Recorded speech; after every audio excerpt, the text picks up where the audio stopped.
Dan juga ketika tu suara dia sangat macam lelaki. Suara dia kasar. So masa suara dia kasar tu dia ingat dia ada masalah tonsil. Tapi sebenarnya selepas seminggu dia ambil injika, dia ambil 2 kotak, dia kena ambil satu test lah, sel dekat dia punya letak dia. So doktor sahkan dia ada kanser lymphoma. So ketika tu dia dah makan 2 kotak. So doktor cek darah dia.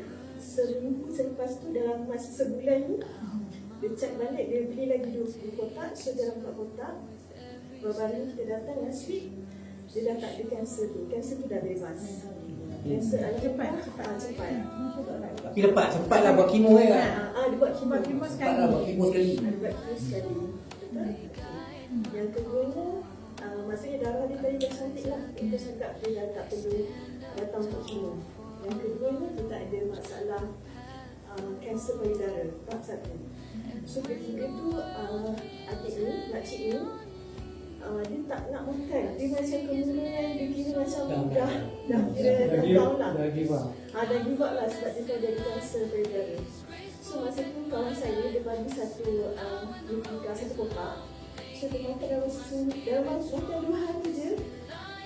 Makcik tu cakap anak tu boleh bawa motor, boleh makan, boleh berkebun. So sampai sekarang dia repeat order. So kanser dia tu dia tengah check lagi, check up sebab dia baru hampir sebulan dia makan. So dia belum buat check up lagi sebab hospital kerajaan nampak sikit kan. Dan maksudnya point dia kemurungan tadi tu kan? Kemurungan dia dah boleh naik motor. Ceria.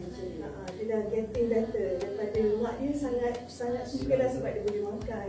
Itu yang kedua lah. Yang ketiganya tu sangat baru latest. Kawan saya ni suami dia memang susah nak makan produk-produk apa nak kata supplement ni. So kawan saya ni cuba sebab suami dia ni ada masalah jantung. Jantung tu orang kata nak kena masuk stand lah. So dia selalu terap sakit lah. Maksudnya orang sakit jantung ni macam ada batu pecah macam tubuh dia kan. So dia ni bekerja dekat hospital Selayang. So kawan saya ni, suami dia ni memang setiap kali dia sakit dia akan pergi naik air. So sampai doktor kena refer dekat IJN. So masa dia dah makan ikan tu baru sebulan, 7 hari, 1 hari dia sejing. So maksudnya sekotak lah dia makan. So masa dia kena refer dekat IJN dia, kebetulan dia tak berpuasa. So dia dah makan ikan tu seminggu tu tak berpuasa. So next week tu dia datang lagi. So last week kita jumpa doktor yang nak masukkan stand tu. Dia cakap jantung dia dah tak tersumbat. Saluran dia dah tak blok. Dah tak blok selepas dia makan ikan 1 kotak. Dah masa seminggu lah dia makan. Arabinus. So masa tu dia sangat terkejut. Suami dia sangat terkejut sebab dia kata darah dia sangat cantik. So dia dah tak perlu pergi dekat IJN. Itu yang saya dapat paling latest lah. Itu saja.